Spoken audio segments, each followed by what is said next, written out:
Don't Marry by James W. Donovan. Introduction. Don't Marry, or Advice as to How, When, and Who to Marry, by Hildreth. The tale that I relate this lesson seems to carry: choose not alone a proper mate, but proper time to marry. It is not intended to advise against marriage, nor to draw the line too closely as to the don't marry class, but simply to hint at the errors of some persons who match badly on so long a contract. The yes or no question is the vital one for all young people to answer. Some answer too soon, others wait too long. Others never reach such a climax of happiness as to be invited by an eligible partner. The genius of selection is the rarest of faculties. What most puzzles the will and makes us bear the ills we have is the theme of selection. A mother's or father's view of any suitor may be at variance with the daughter's wish and destroy the peace of both for a lifetime. But quite generally the real trouble arises from a spiteful choice, or a hasty one, or one in some of the forms here mentioned. Should these hints prevent one unhappy marriage, they will well repay the little study that their brevity requires. To avoid much lecturing, only 2 examples are given at any length, in the form of stories. These are as near to the real characters as the writer can safely relate them, being founded on actual romantic and unromantic marriages. As marriage is the first question that every family will discuss, it is well to treat it with exact candor. End of introduction. Don't Marry by James W. Donovan, Section 1. Don't marry for beauty merely. Very few have a supply that would last a full dozen years in a married life that should continue for 3 decades. And more than that, beauty is not the only requisite to happiness. Very handsome people are almost always vain, often exacting, and generally live on their form, paying little or no attention to the rarer qualities of manhood or womanhood. If one seek beauty alone, he will find it in the fields and flowers and gardens, in paintings, artworks, and things of nature, while the real pleasures of life may be found in 1,000 ways outside the worship of beauty. There are a dozen considerations beyond beauty that should govern the choice of a companion. Think for a moment whom you admire most, trust implicitly, and love more ardently than all others. Truly, it is not the wax doll face in a milliner's window. Were that so, why not marry the model, and get the perfection of beauty? The day will come when the rain beats in at the heart windows. The time may run along so fast till the summer is over, and the winter snowdrifts shade your locks with silver, when one by one of your friends will visit at the fireside, when someone will love you for your mind and heart and nobleness. Someone suited to your Silver Age condition and disposition will be beautiful without any name for beauty, as the soldier said of Grant's face after Shiloh's bloody battle. That was the handsomest face I ever saw, yet it was plain and dusty and rugged.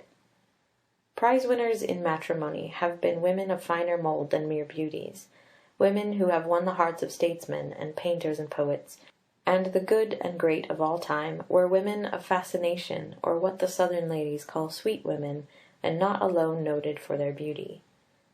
Many a one has been known to have been plain but social, not always unhandsome, but never beautiful. They are the best wives and noblest mothers, who have more to commend them than mere grace of features, shade of skin, or colour of eyes, or art of beautifying. Some are frivolous, and more are flattered into danger. The most miserable man I know is married to one of the most beautiful women. He is jealous, she is exposed to insults unawares. Their home is a Hades 6 days out of 7. I heard him wish she were less attractive. Don't marry a man for money. If money is your real object, the older and uglier he is, the better, for nothing should come between you and the chosen idol of your affection. If you marry one for his money, he will find it out shortly. What sublime contempt a man must have for one who simply loves his pocketbook! Why not love his farm, or lumber yard, or herd of cattle? The love of money is a miserly pretence of affection that leads to discontent, distrust, and disgust when they find it out. Besides, wealthy men are men of care. The wife of a noted millionaire has had her husband's body stolen from its vault, has been long kept in agony, is an object of pity to all who know her. Another wife was heard to say, "Why, I don't have the privilege, nor the money, nor the good times that my girl Bridget enjoys. I am poor and anxious and depressed, and weary of hearing my husband say over and over again, 'You are fixing for the poorhouse.' He really thinks and believes we will end life in the poorhouse, and yet he enjoys a princely income. Thousands of such men carry their load of care, and load of wealth, and load of anxiety, and how can they carry any burden of love? Don't marry a very small man, a little fellow far below all proportion. Try to get some form to admire, something to shape things to, and someone who is not lost in a crowd completely, who is too little to admire and too small for beauty. You may need strong arms and brave hands to protect you. You will need hands to provide for and maintain you, and a good form is a fine beginning of manhood or womanhood. Mental greatness is not measured by size of brain or bodily proportions. Great men are neither always wise nor always large. They are more often of more medium build, and well balanced in gifts of mental and physical development. Of the two, a very large man is better than a small one, and a medium large woman likewise. Don't marry too young. The right age to marry is a matter of taste. 21 for girls and 24 for men may be a little arbitrary, but certainly is sensible. The happy early marriages are rare. It too often happens that love is mistaken, or poorly informed, or lacks an anchor in good judgment. There is no use of reasoning about it. Love is love, and will marry in spite of reason, and in some cases it runs away with its choice and repents it 1,000 times soon after. But be sensible, for a life contract should be a sensible one. What is the use of throwing away one season, skipping girlhood or boyhood, to rush into maturity and maternity? The records of divorce courts tell the silly and sorrowful stories of many a mismated pair married too young and slowly repenting of their rashness. Ask of your truest friends. Take counsel. Be above foolishness. Don't marry a villain. Many a girl is ripe for an adventure, and in appearance nothing more resembles an angel than a keen and designing villain, a thoroughbred, not a gambler merely, but worse, a wreck. Such men may be wary, artful, deceitful, attractive. They are crafty. Their trade compels it. They may be handsome, often so. They may be oily and slick, most of them are. They may live rich and expensive lives for a season. Ill-gotten gains are not lasting. Heaven pity the girl that marries one of these adventurers, for the end is bitterness. A friend met one on the Pacific road, married him, and learned to her sorrow that he drank to excess, swore like a pirate, lived in debauchery, and early offered to swap wives for a season with a boon companion. And that man, she said, was as handsome as a dude, as slick as an auctioneer, as oily as a peddler. I loved him only 1 day after marriage. Don't marry a hypocrite. Of all things, get sincerity. Get the genuine article. If you get a hypocrite, he is brass jewelry, and will easily tarnish. Make careful inquiry. See that he is all that he pretends to be, or never trust him. The habit of deceit is one of a lifetime.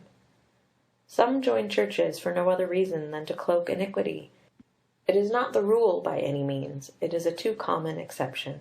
One who goes from city to city and captivates too many by his oil of blandness, one who has no business, an idler, one who apes the rich and is ground down in poverty, one who lacks the courage to live like himself, and had rather live a lie and deceive the world around him, is an unfit companion, and will bear watching.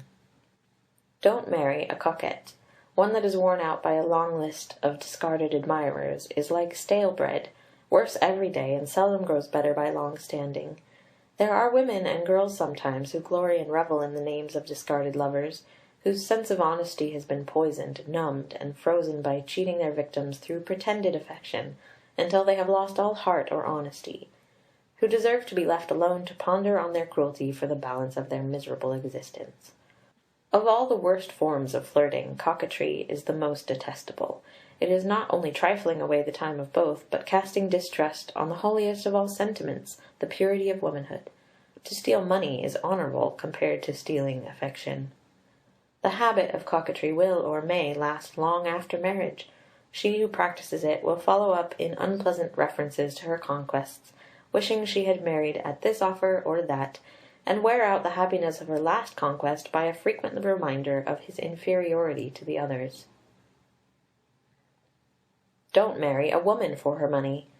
These people are tenacious to a minute degree. They long to remind you of my house, my property, my farm, my lots on Lincoln Avenue, my furniture, my bank account, and the like, making one a pensioner all his life for his board and clothing. If there is any difference, it should be with the man. He is expected to control property. He is the master of his house, or the manager of his expenses. Very naturally he says "my store" or "my lots," but it will sound far more fair and considerate, even if he says "our" in lieu of "my" sometimes. The only fair way to act about it is to treat marriage as a partnership where nobody owns all, but each has an equal interest. It is fair to divide a good portion of one's property with his wife, fair to deed her a nice homestead and present her a given allowance, liberal as one's income will warrant, and let her draw from it as her own, and not be a beggar each time she needs money. Don't elope to marry. It is a weak affection that cannot wait a while. Jacob served 7 years, then 7 more, for Rebecca. She was a fine specimen of womanhood, as represented in paintings. Housekeeping was easy and inexpensive then, but they patiently waited and were handsomely rewarded. Ruth was an excellent example of girlhood. In no great hurry to marry, taking the hardships of travel, her devotion to her mother touched the heart of a king, and she won a splendid prize for her patience. She might have eloped with a stage driver or a coachman and ended her life with many less historical society notices. End of section 1. Don't Marry by James W. Donovan, section 2. Don't dally about proposing. What is it to ask a fine girl to marry you? The simplest, easiest thing on earth, if you strike while the iron is hot. Go about it sensibly. To begin with, you never expect much encouragement from a discreet maiden. She is in the background. Her promise is to be invited. She is not her own spokeswoman. Think of the embarrassment. I venture to say, if you like her, that you will say so. Often you may have told her how fine her eyes are, or how well you like her singing or talking, and her company.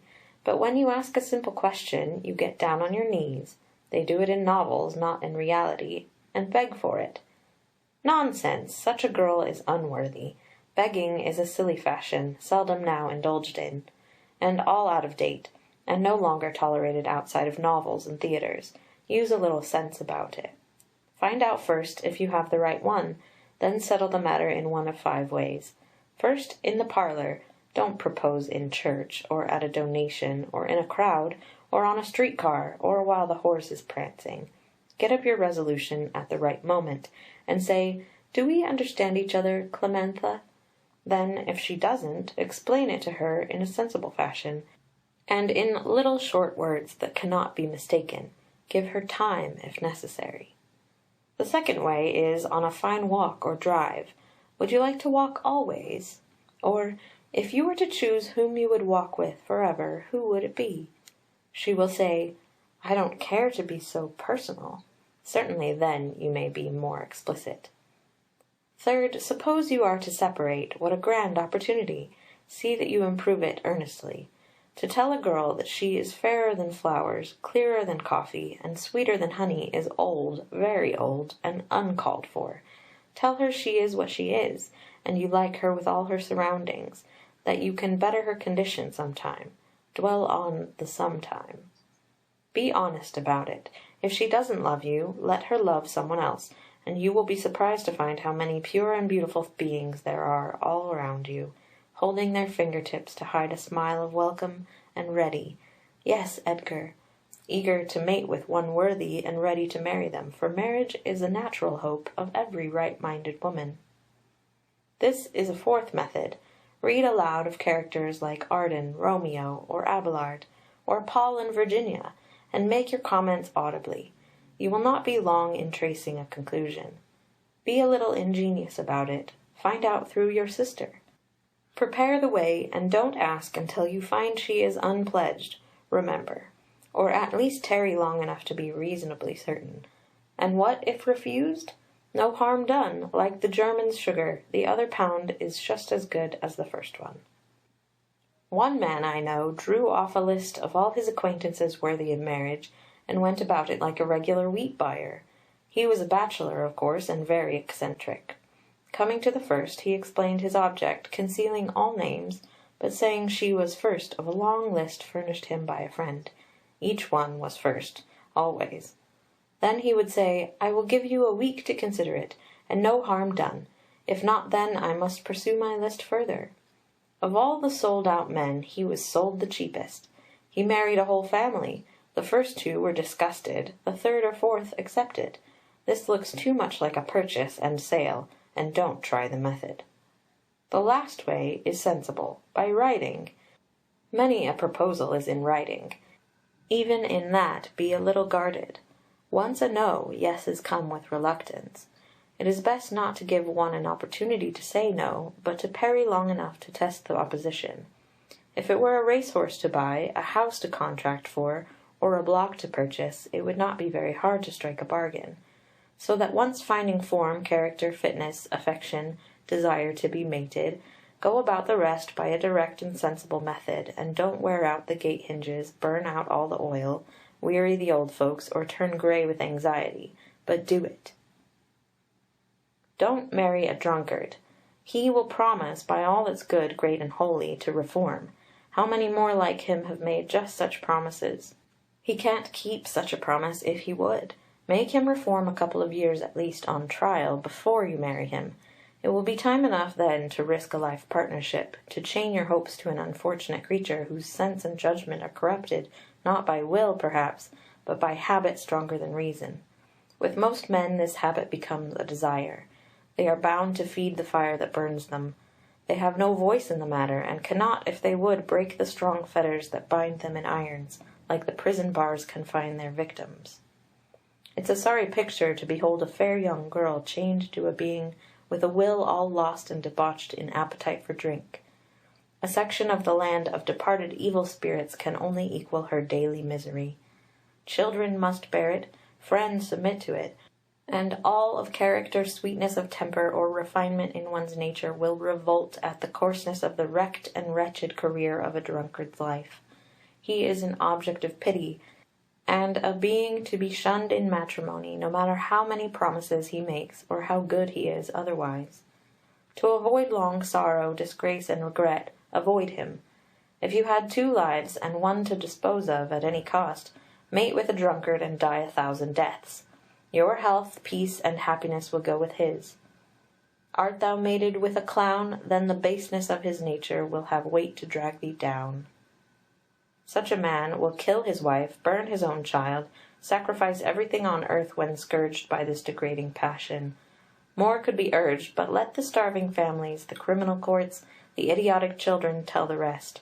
The story is too dreadful to dwell upon. It is monstrous. Life becomes a burden, and death a sweet release from such a cross.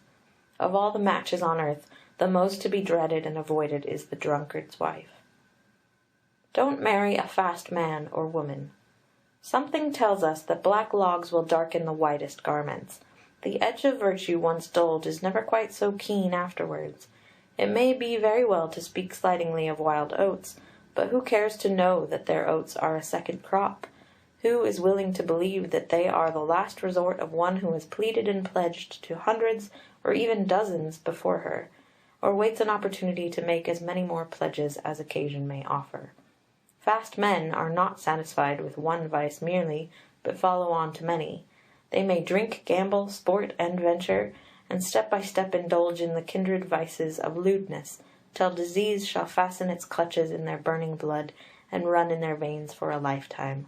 They are rarely satisfied with one home, one wife, and one family. Don't marry a foreigner, one who comes from a faraway country and returns to it. It is very uncertain. Think ahead carefully. The new and strange customs of his country may and may not be congenial. They may be a dreary dream of home and early separation. Think of the ties of friendship, the cords of affection, twined and woven around your nature. Ties that are not severed without many pangs of sorrow. Life is a short strange journey, and make it when we will, or where we will, it is pleasant to be made with company. Those who know us best will love us most if we deserve it, and few will continue on in friendship long after we go to strange and unknown countries. A stranger neighbour soon comes nearer than a long absent friend whom we never hear from. Don't marry a spendthrift. The habit of living is formed early. Either one is bent on rising or going lower. As water seeks its level, so men seek their ambition and find it. Prosperity comes not on silver trays, ready made and ready for use to everybody. Most men work for it, strive for it, and deserve it. The sons of the rich, who inherit property and have formed the habit of useless spending, are a little bit lower than the poor. It is not disgraceful at all to be born poor, but to become so after once being rich, and that through reckless spending, is a dishonour to anyone. "One thing we can be proud of," said Ingersoll, "we've made some improvement on the original implements and the common stock." A young man who lives on his father's earnings has very little to boast of, but one who squanders his inheritance in riotous living is an object of contempt and ridicule. "He is one of the old man's pensioners," said a business man lately of a rich man's son. "But for his father's thrift he would be a beggar. He lives like a refined beggar on the food furnished by another. What a brilliant genius he is." Don't marry your cousin. It may be very tempting, relatives are often warmly attached to each other from long and intimate acquaintance. Remember that constantly thrown in each other's society will often create such attachments. With many persons, marriage of blood relations will more or less lead to deafness, blindness, or deformity. It may skip one generation and find another. It may result in disease and weakness. It may be all right, but 7 to 8 it is risky and uncertain, and you can't afford to be uncertain in such matters. End of section 2. Don't Marry by James W. Donovan. Section 3. Don't marry too far above or below you. There is no such thing as station in this country like the titles and surroundings of Europe, but ignorance mated with refinement must be lost and confused and ill at ease every hour. Such matches are hasty and poorly considered. They lead to gossip and resentment of relatives, and an uncomfortable ill feeling, seldom cured for a full generation. If one has beauty and refinement and is poor, never mind the poverty, the good qualities are more than a balance. But the marriage of a millionaire's daughter with a coachman is supreme folly. It ends in disunion and never in harmony. Water and oil will as soon mix as such elements. Avoid them. Don't marry a doubly divorced man or woman. It's risky. Something is wrong, surely. 1 divorce should cure anyone. 2 is a profusion. It may be that the doubly divorced is innocent. He will claim to be. But if he seeks a new party to a possible divorce case (it will be a habit by this time), tell him to wait a little longer. Grass widows may be very lovable creatures, but unless their other halves were clearly blamable, beyond reasonable question, give them a wide road, and avoid them entirely. It is a very bad sign, possibly a habit, that a man and woman mate and divide soon after. The fault may belong to either, and most likely relates to both in similar proportions. Don't marry a miser. Of all the old curmudgeons on earth, deliver me from crabbed, narrow-minded, pinch-penny, miserable misers. They begrudge you your meals and clothing. They count your shillings and control your pin purchases. They make life a burden, by owning much and using little, and eternally twit you of every quarter used ever so sparingly. Life is made to live in and enjoy. We make only one journey. We need not open up our purses and leak out the pennies just to see them roll around promiscuously, but cutting notches on a stick for each one of them, and never spending, even for necessaries, without dread and grudging, is intolerable. I had rather be poor and enjoy something. Don't marry too far apart in ages. June and December is a long, long distance in matrimony. Some people are as young-hearted at 60 as others are at 40. Some men at 45 have hardly reached their manhood. But old white-headed men marrying girls in their teens, servants generally, are pitiable spectacles. To the girl it is suicide, to the man sheer folly, no need of marrying the man. The girl is the most interested in this don't sentence. Why not, if you love him? This is the reason, not jealousy. That is a partial reason, but consistency. Think of a trip round the world or across the continent with one older than your father to be called your husband. to be your husband. It must be humiliating. It is annoying. It is foolishly silly and inconsistent. Money is a small compensation for such a sacrifice. Love, and love only, should govern marriage, and I doubt its sincerity when the difference goes beyond reason. Marry one whom you trust, admire, respect, look up to, and confide in, can be true to, and one whom you love from good and earnest motives. Respect is a cold lunch in a dark dining room. Love is a picnic in the woods. Think of a picnic and an old man escort. Don't marry too old. Be in earnest about it. Here is the thought, in a nutshell. Too old to love. I never loved but one, she said. I loved him just for fun, she said. And saying this, she swung her head. Had she been frank, they had been wed. I saw her at a ball that night, her eyes so dark and face so white, her tone and manner wild delight. I knew she served him not aright. I am too old to love, she said. The one I loved in fun is dead. I plant these flowers above his head. Here lies my idol, dead, she said. 'Tis sad to think it might have been. 'Tis sadder yet to feel my sin. Love learns too late, but then, he loved me once, the best of men. I never see a pure good face, nor painting outlines ever trace. But he is near, his love is dear. Had I been earnest, he were here. She veiled her dark eyes with her hand. I turned away. True love is grand, I murmured in an undertone. Life gives no more than love of one. Don't marry odd sizes. A tall man with a little woman looks awkward enough, but a tall woman with a little tiny man is a misfit, surely. See if you can't find someone of your size, as the school lads say in a wrestle. Pair off like soldiers in time of dress parade, with an eye to unity. This caution relates to extremes, of course, and not to small variances. Some change and grow portly after marriage, but none get very much taller after 24. Just for the looks of the thing, pair off in uniform lines. Don't marry a man or woman without a character. Soon enough you'll see the value of this caution. Character is a matter that grows through a lifetime, but enough of it crops out early to be noticed.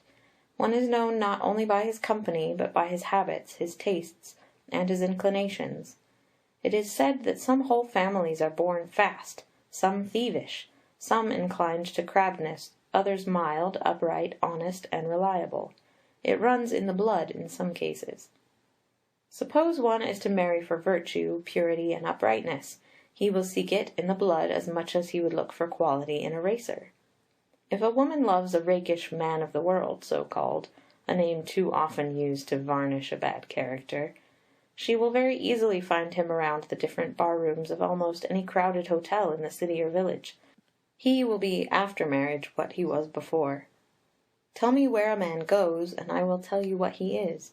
If he is fast, he will cultivate fast habits, live a rapid life, and earn that character very early.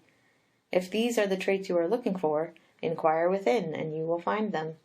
It may be a woman you are asking about, a girl for a wife, a lifelong companion. Which are you seeking for, a dashy, fly-away dancer, or a domestic home lover, and one whom you can trust with your keys, your secrets, your conscience? Look to her character. In either case, the man or woman has lived somewhere. Find out about it how long, how well, how faithfully.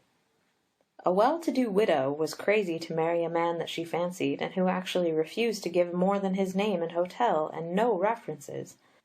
On careful inquiry, such a person was known by no less than 2 to 4 names, changed to suit circumstances. The spell was broken, and the match ended.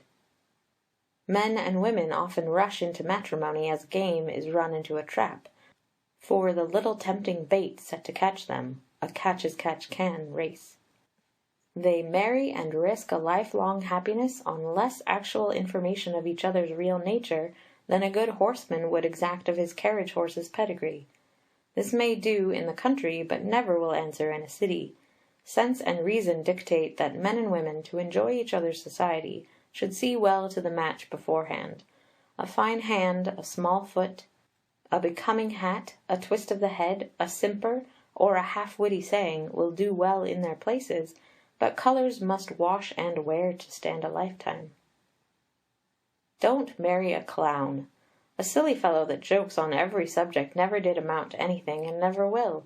All he says may be very funny, very, but how many times can he be funny? Fun will grow stale and threadbare. One cannot live by it. Life is a trip that costs car fare, wash bills, board bills, trinkets, notions, and actual outlays. Real providers are never clowns. The clownish fellow is a favourite in school days. He is so cute, just as cute as a cotton hat, so cunning, so witty, so nice. Is he? Wait a few years until his nice nonsense turns to active business. End of section 3. This is Books on My Mind YouTube channel. Listen to world's best and high-quality audiobooks. Click on the subscribe button for more. Don't Marry by James W. Donovan. Section 4. Don't marry a dude. Of all milk and water specimens, a dude is the lowest. A little removed from nothing, a dressed-up model for a tailor shop. Sometimes it's in woman form. A street flirt, a hotel step gazer, an eyeglass ogler, a street strut, one who finds his enjoyment in the looking glass, a masher. Very many are called, but few are chosen. The many that are called are ridiculed. The time will come when a tailor's suit and a fancy outfit will no more make one respectable than it would make a gentleman of a wooden Indian in front of a cigar stand.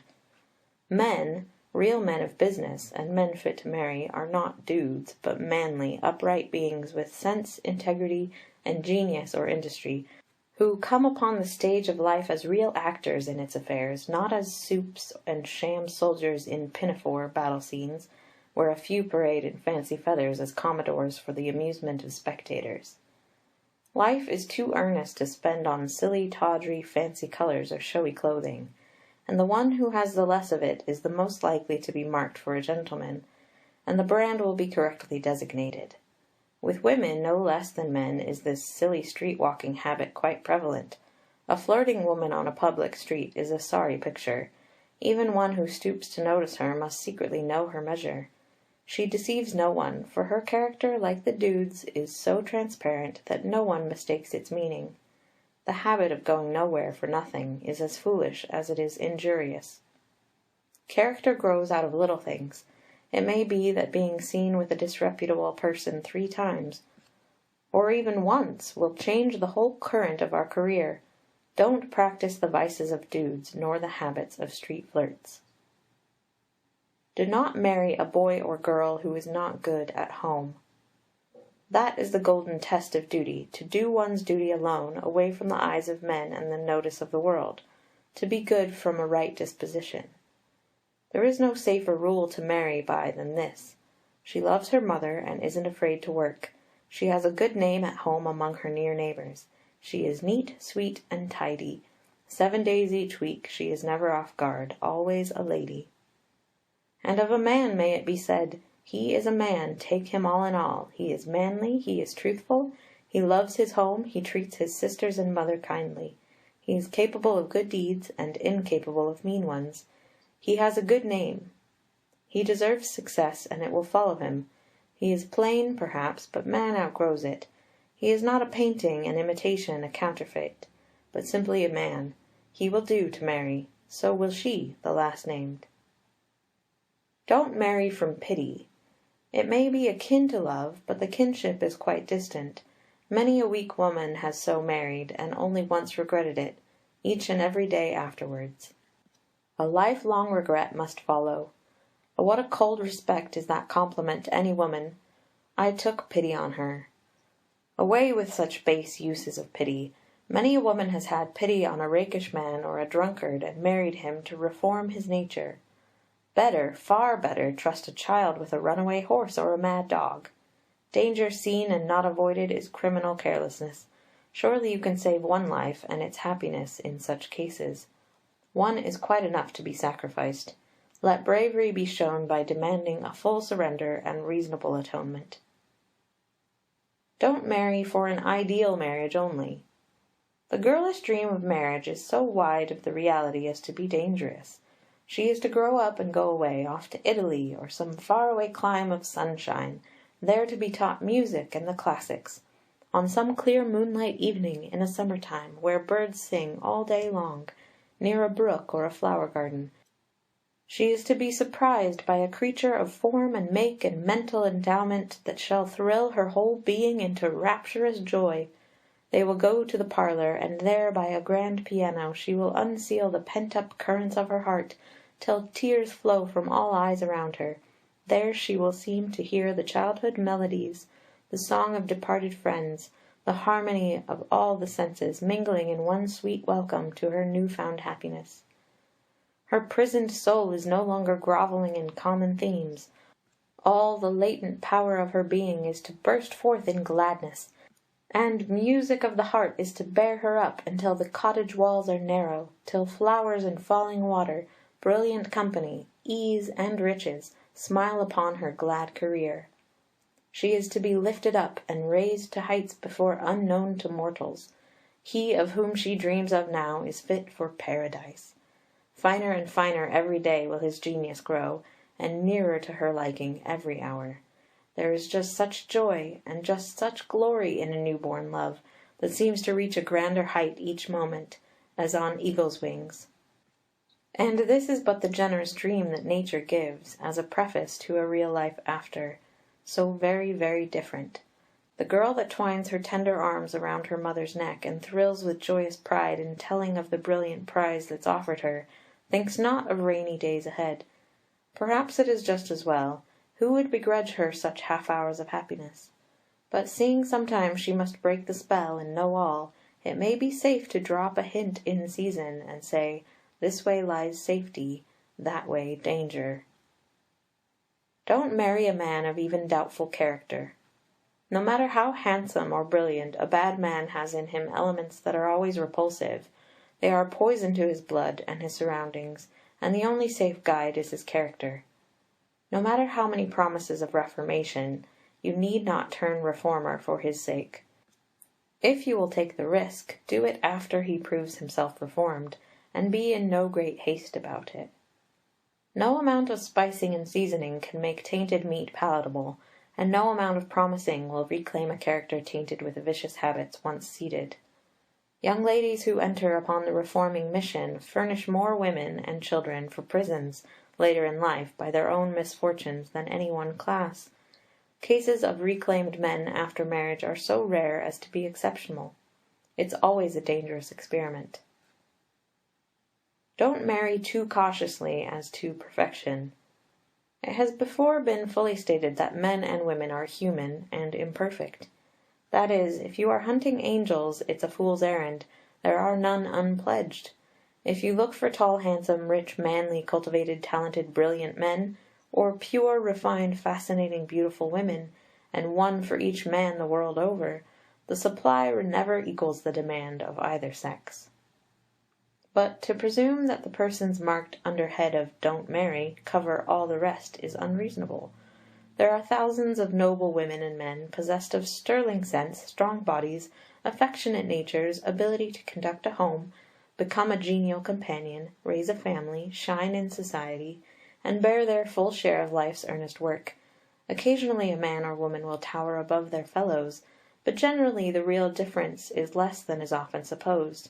The great majority are good, and live and go to their reward unheard of outside of their neighbourhood. One has put it rather strongly in this to many. The lives of men and women, the best of them, are marred and ruined by uncongenial marriages. They mostly suffer in silence, ashamed to complain of the chain they cannot break. Men and women cannot know what their sweethearts will be after marriage. I have known a sensitive man, a genius with a soul like a star, whose life was a pilgrimage over burning coals, because his wife was a coarse termagant. Many a gifted woman, fit to be a queen or an empress, is chained to a clod of a husband, whose forced companionship is to her the tortures of Inferno. Don't marry expecting all the virtues in one person. If you do, the disappointment will be startling. There are no perfect characters. History gives none since the Saviour. Even Joseph was willing to punish his enemies. The majority of men and women are good and pure and fair-looking. The numbers who go to the bad are few compared to the good. Take the country population, and 90% will be good, and 60% of all cities are people of fair characters. It is a mistake to think that most people are bad because the bad ones get so often chronicled in public journals. The good, like the virtuous, live and die and demand no praise of their virtue. The great mass of men are sensible and honest and upright and sober and worthy to marry. Don't break a marriage abruptly.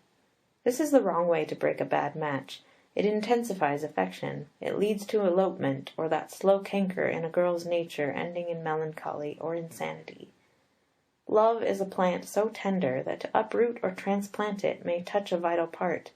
There are ways enough to change its current. But of all food to increase its growth, give it a little opposition. Tell a child to leave something alone, and he sulks to touch it. Tell a girl that the man she admires is distasteful to her relatives, and she half despises them from the simple motive of resentment. Lead her by reason to see with her own eyes, and she will be convinced. The great London actor Garrick played the drunkard to disenchant a girl, and succeeded. Her parents might have tried it a lifetime, and failed. Human nature is queer. It will lead when the way is enticing. It will magnify discoveries, but they must be discovered in the right manner. Remove not the prop till the safety of the structure is secure without it. End of section 4. Don't Marry by James W. Donovan, Section 5. Don't oppose one's marriage choice suddenly. Should a girl fall in love with one of bad character, it is best not to call him so at one breath, but say, "What are his habits? Is he good enough and worthy of so pure and comely a person as you are?" Let this task be performed by some girl of the same age and class as the one you seek to change. Let them be often together, and find ways of expressing the objections by this method, coming from a classmate, a friend, a chum or companion, and your object may be easily accomplished. A proposed absence, without showing why, a long journey with genial company, may have the desired effect. At least use one caution. See that the girl knows the real habits and character of the man you are opposing to her marrying. It will do more than all the urging, scolding, coaxing, or threatening. Don't marry for spite. Why should you?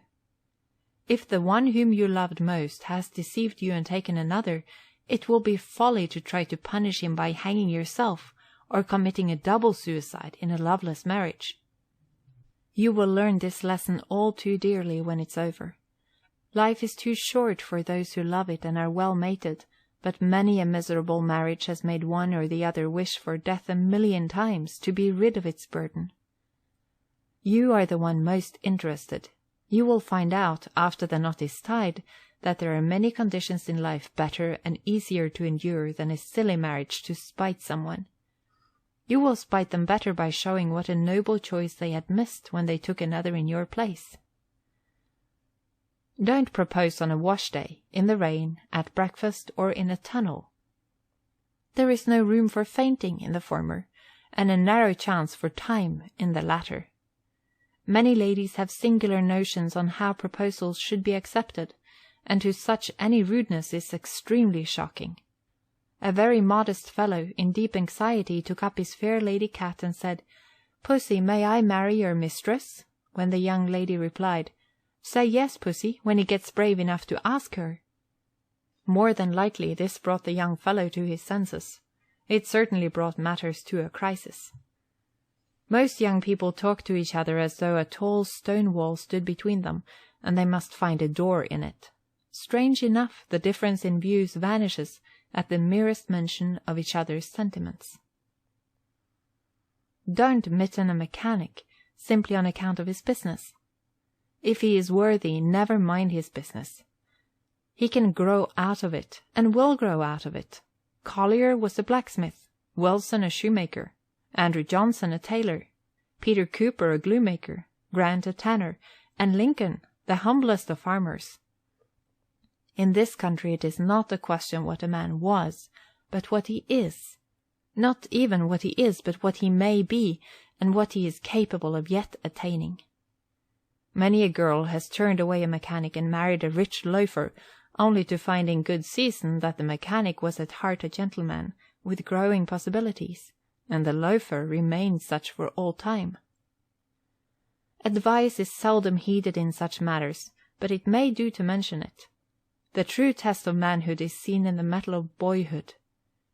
If you wish to forecast the future, study the past history of your subject.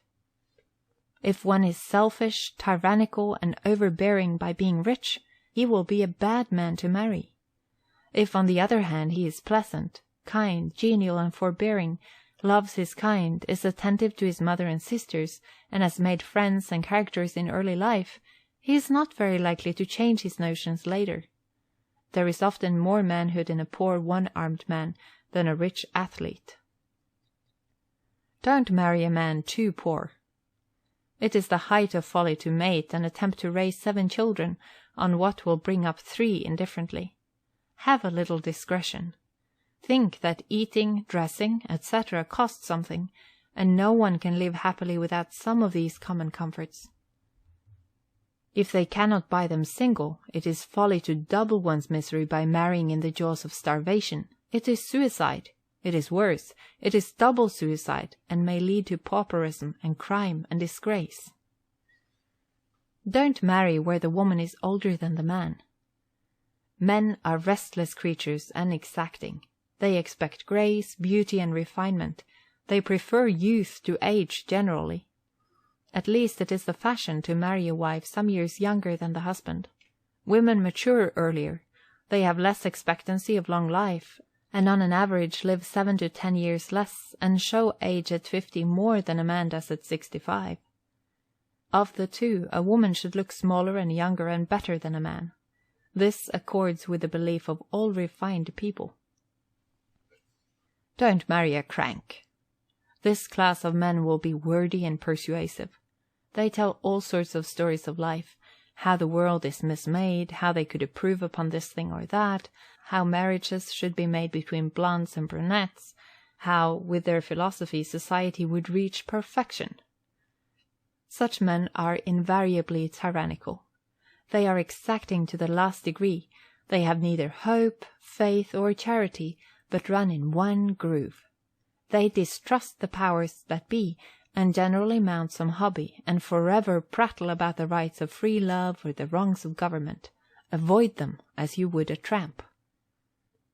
Don't marry fine feathers. Chesterfield was well up on manners, and gave his son this rule, among his 21 maxims to marry by: Let not the rustling of silk entrap you into matrimony. Fine clothing has a certain fascination to many.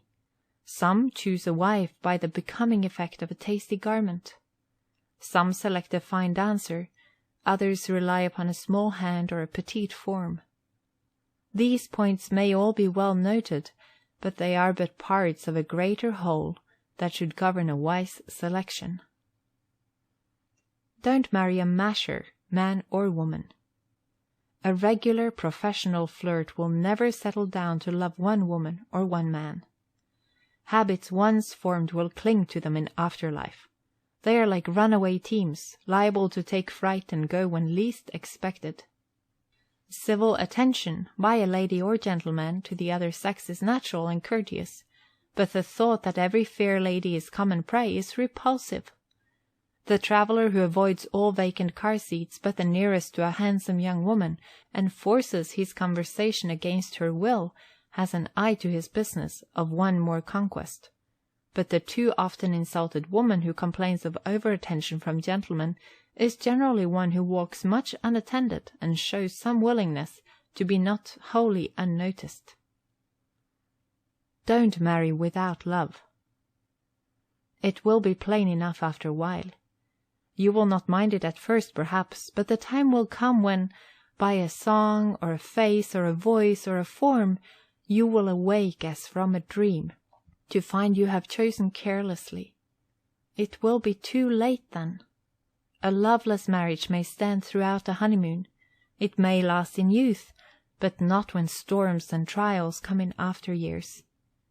It lacks that something which words do not well express: continuity, heart-bound devotion, and endurance. No matter how plain each or either may be, if they love each other they will overlook little things, and live patiently and happily to the end. But once, at least, must come this joy and glory of wedlock, that seems to be the wise design of nature, a love for one another. It endures through age and trouble, and is a more lasting tie than all others together. Don't marry an idle spendthrift. One whose money comes without effort at first, and goes as rapidly, will one day come to want as certainly as waters reach their level. Nature has fashioned us all for work of mind or work of body, mental or physical labor, and with it comes strength of muscle and of will. Listless life of idleness without motive, without aim, is open to every form of temptation. It is not a crime to be rich or to be poor. It is a crime to be listless in a busy world. He would be disgraced who, standing on a wharf, saw a drowning crew without offering relief. He would be a coward who would not defend a woman in distress, yet all around us there are needy, helpless, drowning, starving, whom it is our duty to rescue and lift up in life, and marriage is the place where society is born, and grows and ripens into use. Don't marry a stingy man. Of all narrow, mean men, he is worst who has money and has no will to do good with it.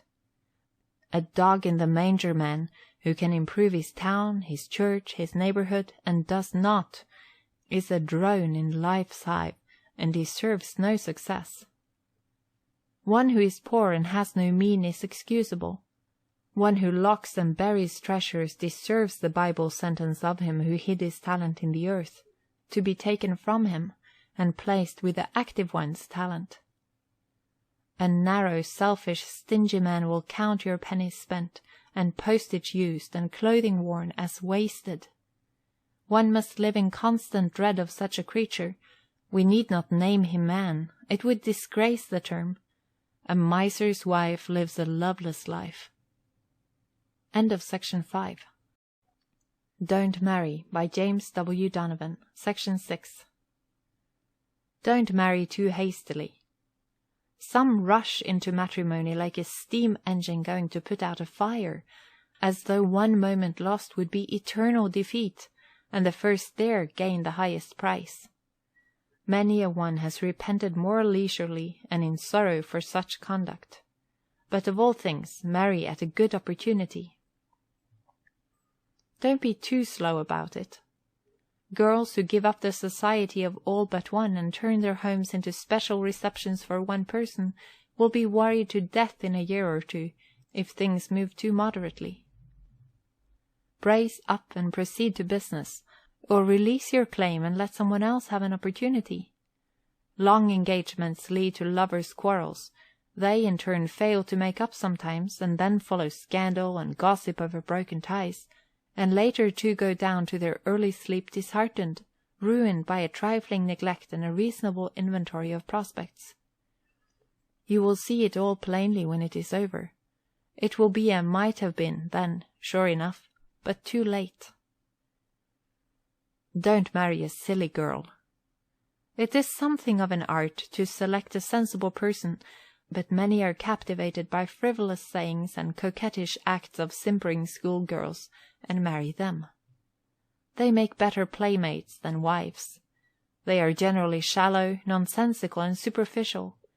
They seldom learn anything. A tittering girl is wearisome in real life. They are ever unstable as water, and changeable as wind. Get someone you can rely upon in confidence. Avoid slovenly dressed girls or heedless men. Life seems very short sometimes, but if ill-mated, it may be a long and tiresome life. A woman with shoes run down, a man with slouched and battered hat, reckless of neatness, will grow worse and seldom better. Trifling as it may appear, the tidy dress, the tasty everyday apparel, the ladylike appearance, and the general style of man or woman go a long way to form character. Beecher was right in saying that clothes do not make the man, but they make him look better after he is made. The same rule is true for women. Don't expect too much in marriage. The story pen pictures and fashion plate models of men that we see and read about are always exaggerated. Not one man in a million would equal their description. Men are plain flesh and blood creatures. Women are not angels. They build their hopes too high who expect otherwise. Take the handsomest person you know, and 10 years' wear will dull the edges, and of all faded features, the once very handsome show change the soonest. There are many little odd-faced fellows who grow up to be fine manly men. The growth from boyhood or girlhood to youth, and youth to manhood or womanhood, and so on to old age, is marvelous. It takes a keen sense of foresight to measure the future of many boys and girls by their training. There is no rule safer than choosing a good form, a good brain, a good temper, and a good character, and waiting for the other developments. Endure what cannot be cured, and don't wish your wife or husband were as handsome as some neighbor, or as rich as some nabob. Youth and good qualities are riches. It may be he is richer by far than the very one envied. The richest are not always those who own the most. Many of these are poor indeed, and often miserable. Don't marry a fop. Vanity in women is bad enough. In men it is intolerable. A man milliner, a namby-pamby female male, a walking model for ready-made furnishing stores may think himself exceedingly stunning, but to a real lady or gentleman he is a non-entity. Such husbands could never be satisfied with the admiration you would give them. They would weary your mirrors and try your patience. What are they good for anyway? There is room for women and room for men, but a half woman or a half man is never great. They are not very likely to marry at all, and less likely to make a home happy. Don't expect everything of one person. Some expect to marry love, beauty, talent, riches, and affection all in one. It is unreasonable. You will never find it, and may as well give up looking in good season. Walken Miller was requested to rewrite an article sent to a New York magazine, and returned this pithy reply: "I can't recopy it. I can't do everything. What do you expect of a man anyway? To be a genius, an inventor, and a writing teacher? No, I can't bother my brains with copying worth $400 to $600 a year at the highest." This covers the whole subject in a sentence. But it is well to add that nature is sparing in her gifts.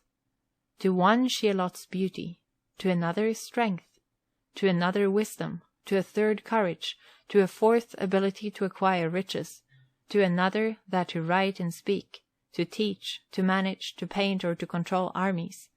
All are not alike, and to no one belong all virtues. Don't expect too much of a wife. If she is beautiful, that will be her pride and ideal. If plain, she may make it up 1,000 times in goodness, gentleness, industry, virtue. The plainest are the least tempted. Earnest in her duty, she may be of all women the most suited to your station. If talented, she will devote herself to it. You cannot own beauty, talent, domestic drudgery all in one. "Looking for angels, are you?" said an advanced maiden in the country. "Well, you'll not find 'em fit for kitchen work, and while I think of it, how would you look by the side of an angel, you brute you?" And he subsided. No, they are not much suited to kitchen work, the so-called angels. But many a mother who has brought up a large family as her own kitchen maid, without servants, who has braved the hardships of poverty and privation, has led a life but little lower than the angels, after all. Don't marry and cross your husband. While on this division, don't cross your wife just at dinner time. After the cares of business he is tired, fretful, and she is of special humor. To make a dispute is much easier than to make a coal fire. Wait. Don't flash up and speak back, and irritate by quick answer. Wait. If man or woman could only wait in seasons of anger, all would blow over and harmony return like spring flowers that are not always in blossom. Don't both speak at once, nor both get angry at once, nor both be too determined at once.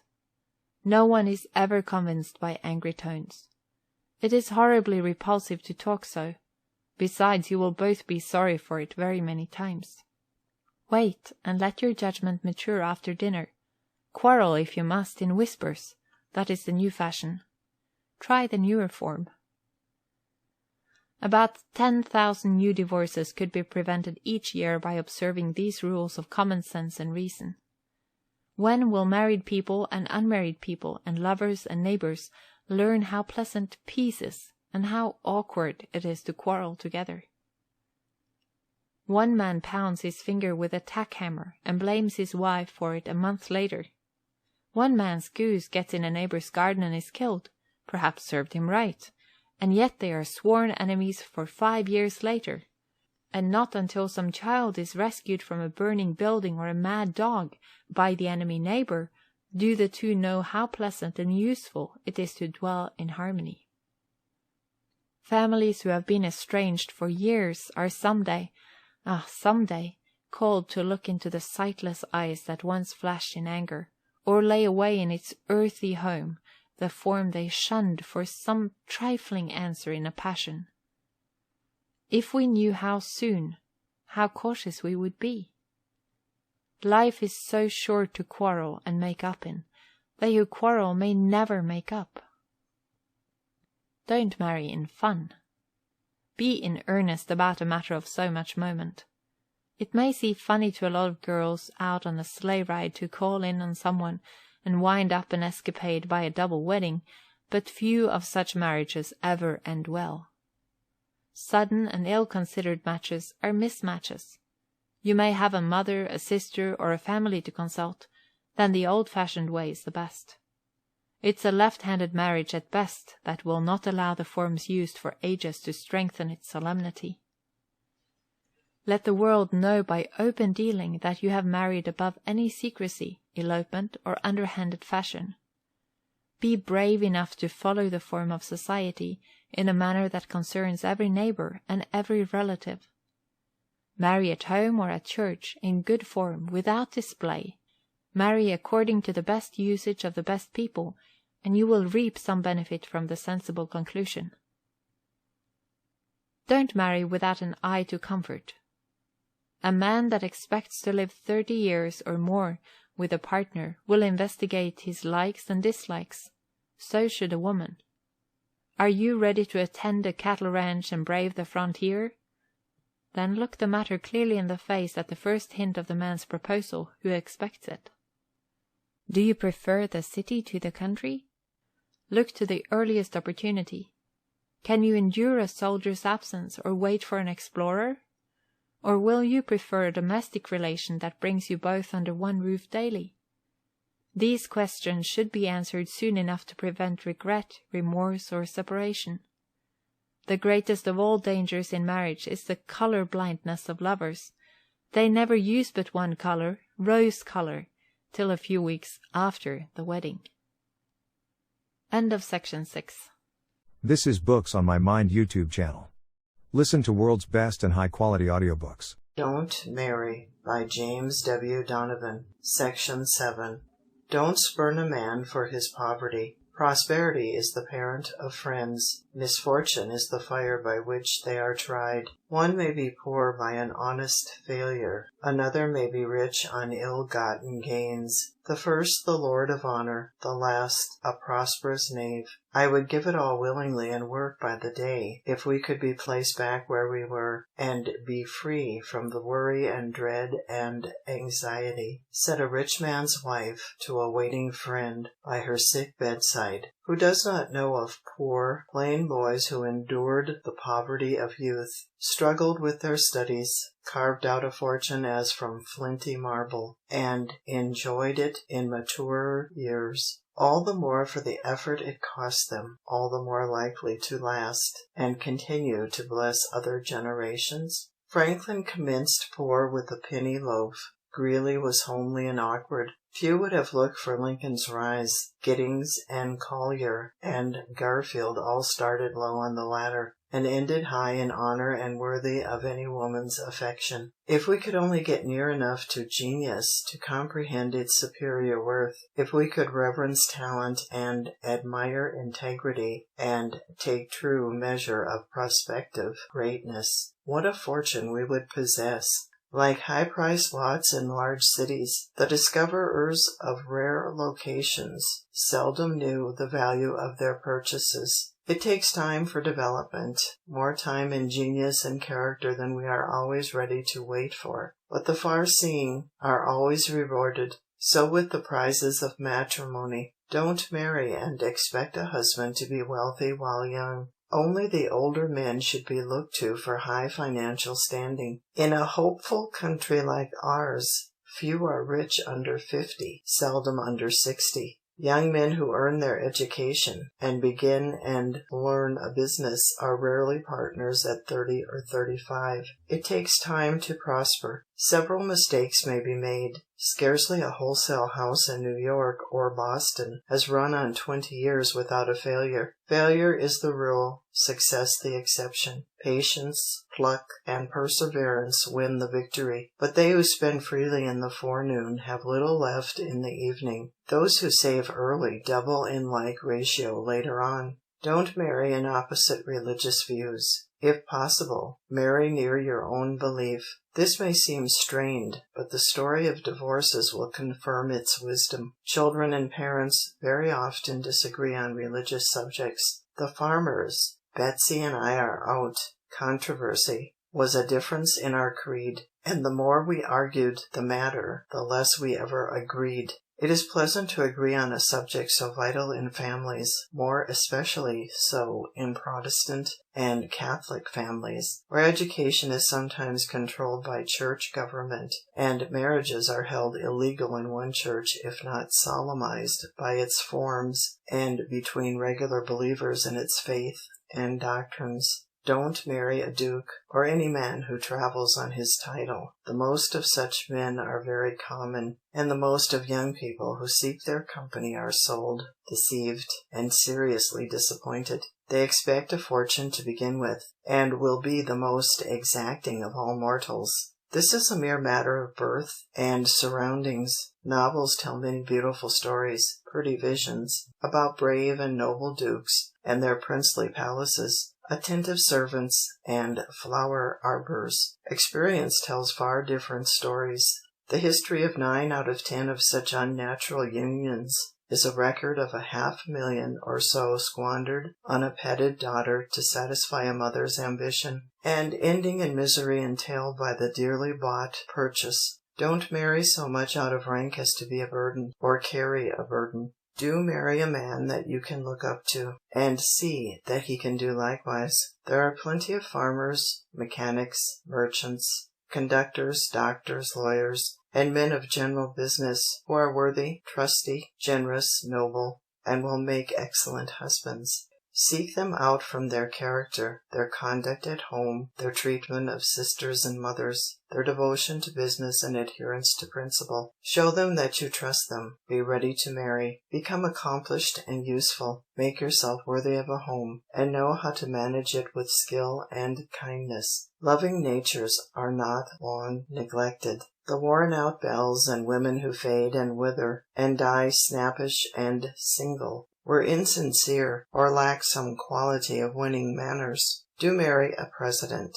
That is the correct form now. It's so romantic. Waive all the hints of other objections. Age, love, spite, money, and the like. Get a president. Just for the position, you know. Then all the little jewels and diamonds and presents will come rolling in like flowers to a favorite singer. All little objections vanish in the presence of a president. He must be suited to any condition of beauty, genius, or intellect.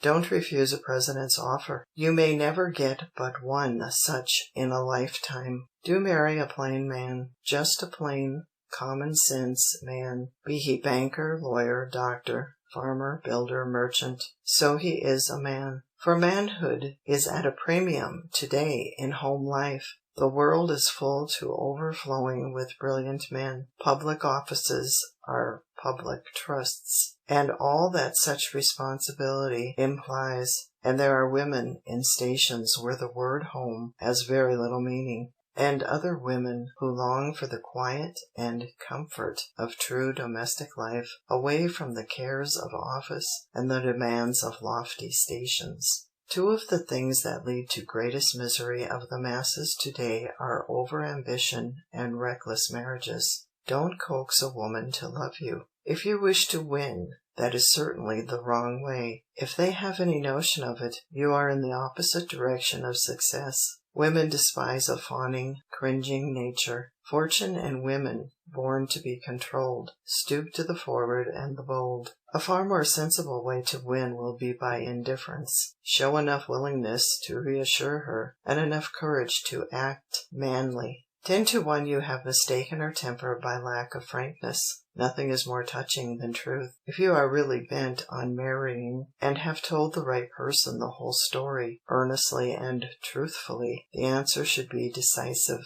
Keen dealers seldom banter. They may hesitate. They may explain their wants and wishes. They never parley very long, or express much anxiety to strike a bargain. Winning a wife or a lover is a rare art.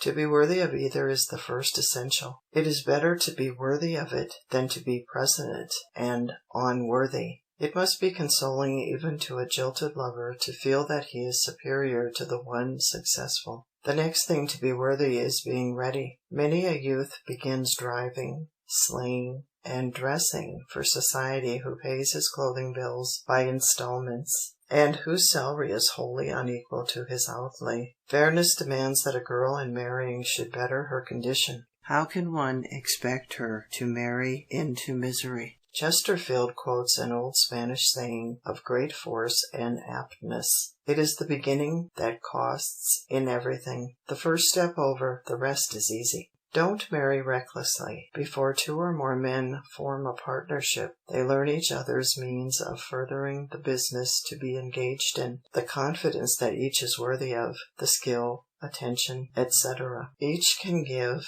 and the prospects of a mutual agreement and prosperity. Without some inquiry on these vital requisites, no company concern would be founded. It would be a foolish investment to purchase goods and fit up stores or warehouses without some forecast of results. And yet this is precisely in the line of marriage. Partnerships are business marriages. It is not best to be too cool and calculating about it. One caution may let another take the venture and draw the premium, but some common sense may as well be mixed with a matter so vital as a lifelong engagement. Firms are limited to a few years. Marriages are unlimited save by death or divorce for over a third of a century on an average. While it is very difficult to tell whom to marry, for no one can foresee your circumstances, still it is well to mention a large class that no one should marry, at least till all others are no longer accessible. If one could foresee the extent of happiness depending on this selection of partners, if he would take a simple business caution and investigate enough to be considerate, he might save society from disgrace and himself from lasting misery. For the fact is that the most glaring of all our American evils is the looseness of marriage ties, and the misery it entails on domestic relations. If these hints or reminders should induce one woman to avoid a bad marriage, and one man to contract a good one, or save a long quarrel, or keep families in harmony, or help some poor bashful fellow to gain his yes by a sensible proposal, the time in reading will be well spent. The trifling cost will be a splendid investment. End of section 7. Don't Marry by James W. Donovan. Section 8. Romantic Marriages Part 1. Carolyn Crofton had completed her course at Vassar, one of its earliest graduates, and one of the most brilliant in her class of 30-odd young New England, graceful, gifted, and generous girls that have long been noted for their purity of principles and perfection of character. She was smaller than her classmates, an only daughter of Judge Crofton, whose manner and training marked him as a classical, refined, and upright gentleman, and a dignified and just judge. All that culture could impart, or character add to the graces of nature, was bestowed upon Caroline, who never assumed the fashion of shortening her name by fancy contractions. Carline was the shortest way of calling her, and this was not a favorite with her mother. From her father she inherited the qualities ascribed to her, while her mother, like a clinging vine wound around the oak, was of a trusting, lovable nature, of darker hair and eyes than the judge, and the two mingled in the daughter, and formed a slender figure in a graceful form. An ardent, lovable character, as one could easily discover. Diligent by nature and proud of her progress in early studies, Caroline had entered Vassar's advanced classes and employed all her energy to excel in each department. She literally lived in her books for 4 full years, to the exclusion of modes, society, or even the newspapers. Her one ambition seemed ever to be excellence, and when the graduating day arrived, and the long row in white were seated in breathless awe to read their papers and receive their reward, something more than a common interest was awakened. Such are the days when young men of wealth and ambition, and poorer men with an eye to the beautiful, come in and listen to the overdrawn pictures of school girls' first productions. The theme of Caroline Crofton was pioneers. How they had founded our government in the little log schoolhouses of New England in the 16th century. How they had established their town meetings and voting precincts. How they had gradually driven back the Indians, noble red men, from the rich, fertile valley of the Mohawk in New York, cleared away the underbrush from the fertile plains of northern Ohio and Pennsylvania, and boldly evaded the massive pineries of bleak, cold northern Michigan, dauntlessly, fearlessly, and bravely establishing schools and churches in the very midst of Indian huts and wigwams, taking their lives in their hands to improve and populate a great and growing nation, and how wonderfully they had all prospered. In her vivid and graphic picture of a fruitful theme, a theme learned from books and stories, she dwelt on the part that mothers had borne and brothers were bearing in this tide of prosperity and improvement, till teardrops came fast to the earnest eyes of the old gray-haired professors, who were judges, and many a mother's heart leaped with joyous pride at the mention of brave sons battling with the western wilderness, for their sons were among them. Caroline Crofton could feel the hush of silence, always such applause as is irresistible. She could feel the emotion, and conveyed that emotion to her audience. She forgot herself, forgot her hearers, and read with a girlish animation born of deep-seated belief in the grandeur of the theme she advocated. Round after round of applause greeted her conclusion, and she staggered to her seat literally overcome by the brilliant effort which resulted in a handsomely inscribed medal as first of her class of Vassar. Whether the influence of that essay on the mind of Caroline, or its greater influence on Cyrus Arthur, a newly arrived resident of Vassar, was the most potent means of a quick acquaintance between them, is not well known to the writers. Certain it is that an early friendship soon refined into affection, and meagre inquiries into his character being satisfactory to Caroline, he was promptly admitted as a suitor at the dignified household of Judge Crofton, on the banks of the beautiful St. Lawrence. The judge was led to believe that a long acquaintance had ripened between schoolmates, when in fact it was a love at first sight affair, and on very little consideration. That these young and ambitious lovers enjoyed all that is allotted to their class is forever a secret, for their after life reveals but little of its mystery. Their after life was a struggle for bread first, and position soon after. They really put off living very foolishly. Cyrus Arthur was a large, strongly built, dark-haired, handsome fellow, of considerable assurance in the social gatherings, and generally managed to lead off with the dances and parties from his size, and commanding way more than from any merit of talent or real goodness in himself. One of the village leaders who gained favor by fine looks and outward appearance one of the petted class of forenoon brilliants, whose afternoons are often more shaded.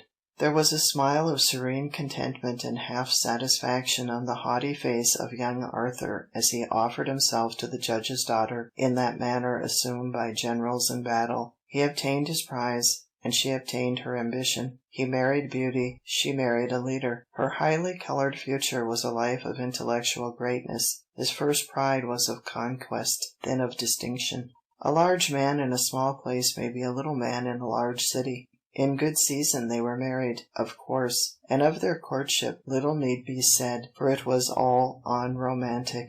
Arthur's father was a merchant of limited means, and the younger, having high notions of going west, to grow up with the country, early settled in a lumber-making city of North Michigan, where he took his fair young companion, who soon realized that her rose-colored romance of brave pioneers was not a living reality. Dreams are one thing, real life is another. Work was scarce in the big overgrown city, but plentiful in the pineries, and after the first day of married life wore into weeks, and living expense came around with painful regularity, the new couple were forced to economize, then look for employment, which they first found in tending store and camp. Cooking for a large lumber ranch, certainly far less refining than the vision of a Vassar schoolgirl's essay had pictured.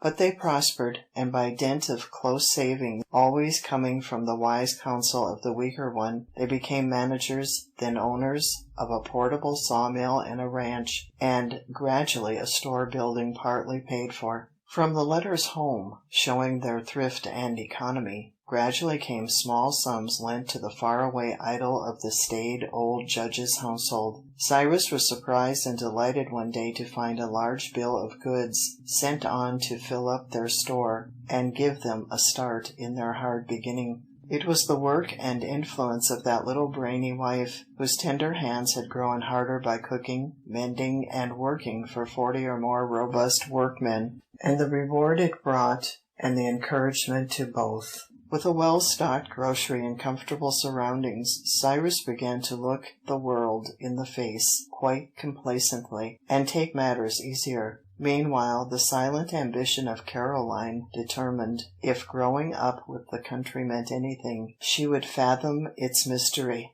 and she continued to delve and save, and plan and execute, and encourage her husband in his extensive contracts. Here was a profit on 40 laborers, a margin on their payment in goods, a rise in lumber, and a golden opportunity to buy vast contracts of pine timber at very low figures in cash payments. Drawing on her savings, the little wife advised wise investments. 57, 8, and 9 were the 3 trying years in northern Michigan. Many a man would cheerfully trade a load of shingles for a bag of corn, and 1,000 feet of timber for a single ham. New England thrift was in the market, and the little daughter of a discreet judge balanced the chances and made hay and sunshine most effectually. 4 years passed by, and a rapid rise in prices gradually increased the value of timber, then lumber, then shingles, then lands, and long before the war ended, Arthur and his once timid wife were among the wealthy citizens of the Rapids.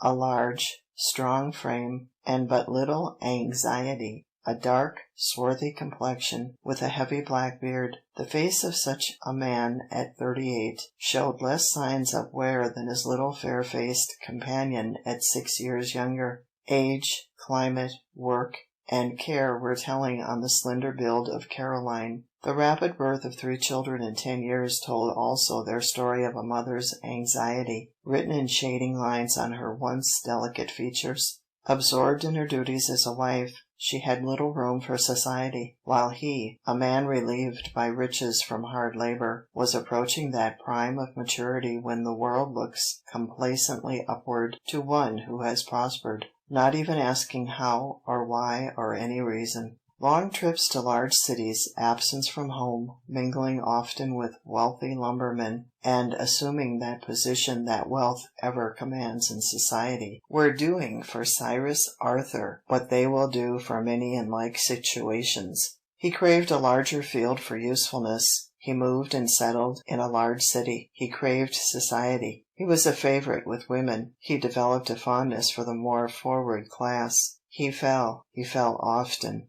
If he had ever loved his devoted wife, the author of all his success and prosperity, he now grew unloving, haunted by the caresses of more passionate women, driven by appetite to seek the companionship of the brazen and deceitful. He lost his self-respect, his love of home, and grew madly in love with the most bewitching character, lately divorced from her husband. A spell came over him. The trail of the serpent is over them all, the 12th temptation, as shown in the powerful drama of its name, that takes a farmer boy in innocence, carries him safely through the perils of a great city, saves him from saloons and wine, and larceny and dishonesty, and at last, when weakened by tampering with sin, brings him face to face with such dazzling beauty that his fall before it seems as natural as his ruin later is effectual. The trail of the serpent had crossed by the path of Arthur. The coil wound around him, for he loved the bold siren who enchanted him, and yielded to the 12th temptation. End of section 8.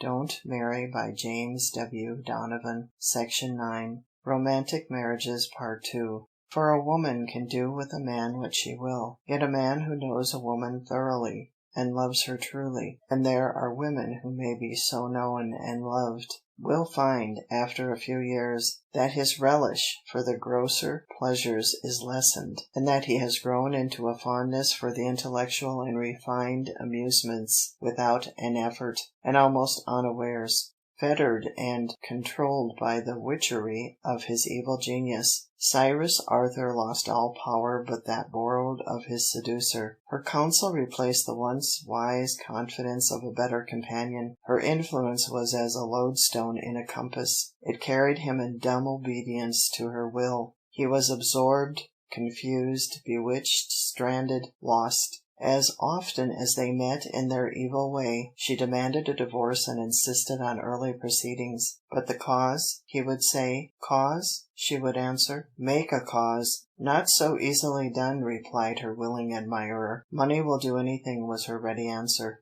Money will do anything, repeated the fond lumberman. True, money will do everything. But how, when, and where? These questions were all puzzling. There was a dark-faced inspector, a man of all work in lumber camp, called Roland, who had often called at Arthur's, and who occasionally partook a little too freely of northern firewater, as the Indians term it, and whose poverty at such times would consent to almost anything, on one pretence and another. Young Roland was sent to inquire if Mr. Arthur was in, or if Mrs. Arthur needed shopping done, or errands attended to, with instructions to hint that his employer was seen riding out with the enchantress in a cutter, seemingly on the way to another village. These little irritations were to be repeated for effect, but no effect seems probable. They did create some inquiry, and at such dates of confidential conferences, Mrs. Arthur was alone with the hireling spy and listened to his inferences of her husband's indiscretions.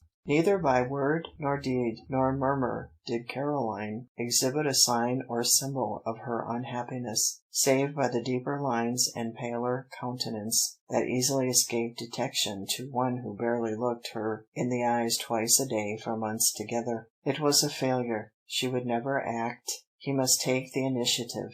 Armed with a sworn affidavit of her infidelity with Roland on a recent occasion, together with further papers to complete their separation, and settle an alimony of a few $1,000s as her share of their large property, Cyrus Arthur visited his wife late at night as a robber would call for her jewels, and demanded a complete surrender. Stunned and shocked, and overcome by the intelligence, she wept most bitterly, pleaded, begged, and implored her husband, in the name of heaven, to spare her and her children from a disgrace so terrible. The sighing of the pines in a northern forest would have moved him as soon from his purpose. She was between him and an envied object. He must succeed. He was already goaded to desperation. Seizing the part of her plea relating to her little girls, he made the worst of it.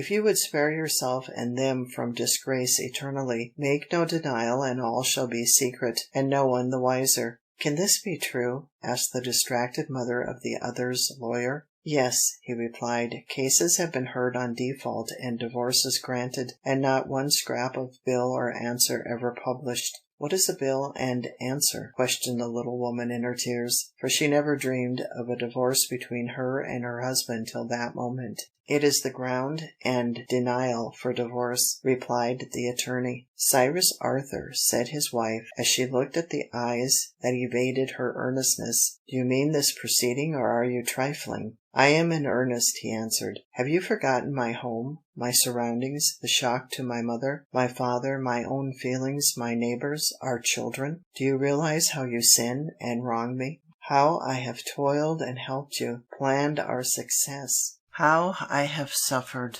gone almost in the grave, in bringing you these children? Are you in earnest? If your heart is not iron, speak to me. Shall I deny such a foolish slander? Shall I tell you before God, who will one day judge us all, that every one of the charges are infamous lies and perjuries? Shall I place my word against his and you deny me? But you cannot swear in court in such cases," said the ready lawyer. "Then heaven will hear me. I am innocent, and may the Almighty end my life right here if I have ever, by act or look or word or deed, done aught that a true woman should not do in every day of our married life, from first to last, as God is my witness." "But your children," he pleaded, as if he had heard not a word of her earnest protest. On and on they argued. Later and later grew the hour, till, worn out at midnight, they passed her the papers, and $8,000, with which she was to return to her home in New England, and abandon all defense to the proceeding, including a release of all dower interest in his estate, real and personal. You may smile at the absurdity, you may question the reason of such haste and compulsion. But who, alas, can love and still be wise?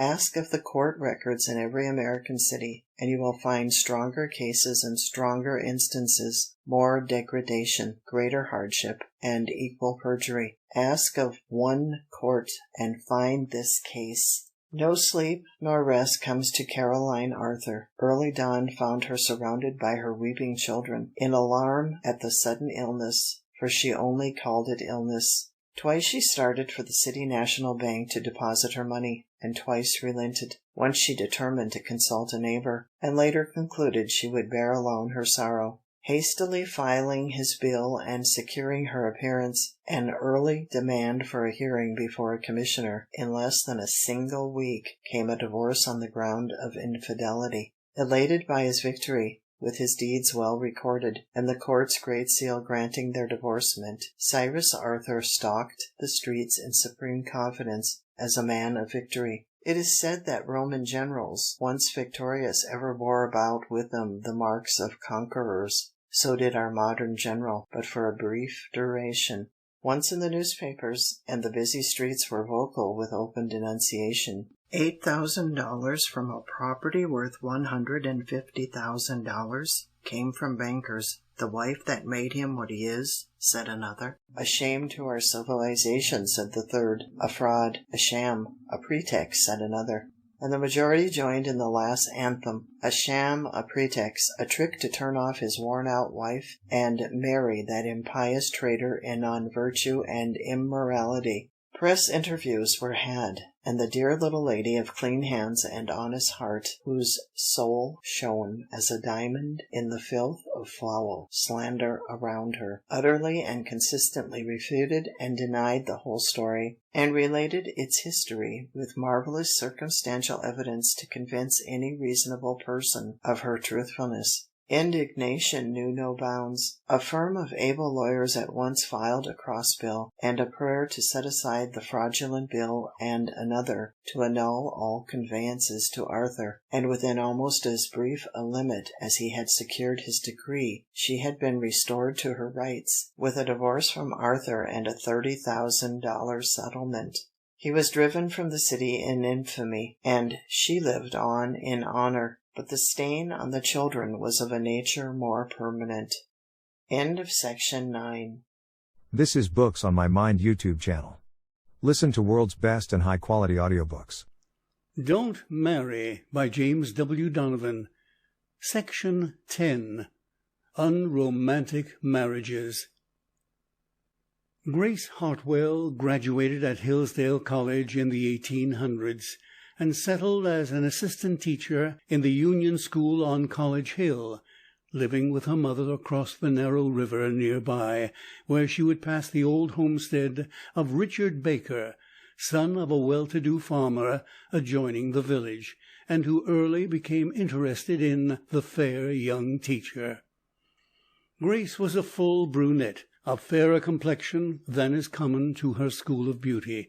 She was beautiful, with well-rounded arms, heavy black hair, rosy lips, white hands, eyes of marked expression, eyes that stood out full and shone in striking contrasts, the black portion and the white being clear and sharply defined. Grace was no less a beauty than a dreamer, and longed for the kind of change that best suits a girl of her quick, passionate, and impulsive nature, a marriage. Richard was below the medium size, with very light hair, of slim figure, reticent of speech, shy and bashful, especially so in the presence of Grace, whom he had met at parties, donations, and college receptions so frequent and amusing in their lively village. Both went too long a distance for their dinner to make the trip agreeable, and both often carried their daily lunches in little baskets for convenience. On their homeward trips they met occasionally, bowed, passed the time of day, chatted of last night's party, and it was growing so much of a custom with Richard to meet these roadside appointments, self-made and well-timed to match his lonely companion, that they soon became a matter of each day's history. Grace was willing to listen. Richard was anxious to turn aside from his regular pathway and go round a square to bear her company. They were in love without romance, and against both the belief and expectation of all their associates. She was the prize of the village. He was neither well off nor popular, but plain and unhandsome. He was not her only suitor, but the first had taken some pique at her attentions to a stranger in the village that offended the haughty admirer of her beauty, and each was claimant for her entire devotion. Miss Hartwell's father was a tall, black-eyed Virginian, warm-blooded, swarthy, and impulsive, and liked not the manner of his daughter's new friendship. He put his foot down with emphasis. He insisted on obedience. He wanted position, old family, wealth, and social standing, or no marriage. Grace could not always govern her scholars, but herself she was determined to control. Herein both father and daughter were much alike. Time passed. Attachment increased by opposition. Such is more often the way of lovers separated, but these were not wholly separated. At the death of Richard's stepfather, a division of the estate netted around $3,000 to the young farmer, who had done nearly all the farm work lately, and now started on an early northwestern visit to the wheat-growing regions, resolved on a test of climate, comparison of prices, and general outlook for an investment. He bought early and largely in prairie lands of finest quality. He struggled, prospered, and grew well-to-do as a farmer. And what became of Grace, the teacher? Letters to and from Dakota, neatly written, choicely worded, and carefully punctuated from one side, hurried notes, badly composed, from the other. The mind is never quite full of two subjects at once, and the surest cure for heartache is active employment and earnest work. The increasing cares of farming, the magnitude of the business, the constant desire for money, for the seed time of farming is in its early stages, were a source of daily anxiety to Richard. My poor Richard was not a common name for a heading to Grace's letters. Truly she had found a fit name for her absent lover, a lover of land and of cattle, a lover of acres and of reapers, a lover of fences and shade trees, and a growing northwesterner, but poor, indeed, in actual happiness. They were married. Grace removed to her rude quarters and furnished them by taste, skill, and refinement. She took to her new home all the delicacy of rare machine work, neat stitching, and tidy ornaments of her Eastern education, the sewing of many odd hours of industry. It seemed like an endless harvest, a long, busy day, a strife and a struggle in a wilderness of bleak, broad fields at great distance from market. They raised vast crops, but sold at low prices. The panic of '73 and the cold winter following made not a very happy honeymoon to both, but they endured it all, risked all in a fond, large hope of abundant future riches. In a land of no railroads, it's changed now. It's as much more brilliant today as an electric light compared with the light of a common candle. Dakota was then rather a dreary country. Sometimes, it is true, there would come over Grace a feeling of lonesome homesickness. It comes to a far-away settler many times in a lifetime, but she would choke it under, and resolve to be a brave wife and a worthy companion. 10 years have rolled by, and times are better. Both are older, worn a little by climate, larger, changed. On the way to the national park, I chanced past their village one evening on the Great Pacific Railroad, and mentioned Hillsdale incidentally. I saw a woman turn halfway around and look towards me, but went on unmindful of the situation. Suddenly her companion arose and asked me if I said Hillsdale, to which I assented, and then a vacant seat was made, and both came back and questioned me. They were strange people, truly. He, a stout-built, long-bearded man, half grey, with buffalo overcoat, fur cap, and mittens on. She, well wrapped in beaver, both Western-looking in every particular. "You spoke of Hillsdale, sir," began the woman, "and we lived there once, and feel curious to know if you would not remain all night with us. We have a farm near by, next station. I hope you will consent to spend the night with us." Clearly, the woman was the social leader. There was a pleading in the look, a frank expression that said, "Please do," and I consented. 2 miles, a drive by a cold, open sleigh ride. Cold is hardly strong enough to mark the term, and we found a low, unpainted farmhouse, plastered below, with chamber floor for ceiling overhead, and rudely formed walls. A house of 3 rooms, mainly in 2.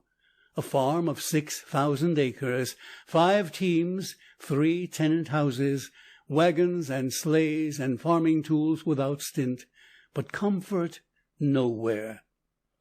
After breakfast the farmer fed his flocks and attended to his general chores, while I stayed in and chatted by a sickly pretence of fire made of bad coal and green kindling wood. I had seen, each time as he came in, how gently he handled his little pet dogs that seemed their only children, how deeply absorbed he was in farm and stock, and how anxious he was I should see the ranch, but how little he noticed his superior companion. "Where are your children?" I ventured to inquire. "They are all 3 yonder in the field," she said, and I knew they all slept in narrow houses there. This seemed to let loose the flood that held her feelings since the night before. "But for my husband," she added, "I should go home ere this. He promised me to go as soon as the road was built, but then it costs so much. We keep on putting off from year to year. But I am longing so much to go, and when I heard that word Hillsdale last night, it filled me so full of home I could not contain myself. I hope you were not offended, but it seemed if someone would come and talk to me, my life would be all new again. It is so blank, so bleak, so cold and desolate, and I am heart-hungry." The tears came fast, and filled her large dark eyes, and softened down her voice to tones of confidence. With eagerness she spoke of care and work and trouble, sorrow and neglect. For in his greed of gain he had forgotten her as year by year rolled on, and both were growing older fast, and he not heeding it, living on in his farm, reapers, sheep, and crops. His heart was full of such, and had no room for her, no room for life. "And you have been out here for 15 years," I said. "How many years in that long time have you really lived?" "Lived," said Grace, for this was Grace and Richard, as you must know ere this. "Lived," she replied, "in work and trouble a long life indeed, in happiness not 1 year yet. We have been waiting every year for that good time to come when we would find our happiness, but we have not found it yet. The more he gets, the more he wants. Land means care, and taxes, and hired men, anxiety of crops, and overwork. I had rather live 1 year back by the old farm schoolhouse, when I carried my dinner to my school, and had a loving group of faces looking to my eyes each noon, and loving me, than own all our acres, and be here a dozen years. Life is not all in years to me. I have learned that lesson dearly, learned it living where we see so little of real life that memory is all the hope I have. Starving amid plenty is cruelty, I said. Sell half, and live while you may. You're wasting your whole lives in a fruitless hunt for happiness. I have since learned that my visit was a revolution and reform, and that they are living better. And I thought, as I turned to the States and cast a long, sad look at the lonely form in the doorway, and one at the bundle of robes beside me, who was driving me to the land of daily enjoyment, if their children had grown up and lived in such a place, where would have been their hope? In land and horses? Where their company? The company of flocks and cattle? The hope of sometime finding more congenial quarters? I turned in sadness, saying inwardly, God pity the land-poor farmers, and pity their wives, and show them the lives they are leading. End of section 10, and end of Don't Marry.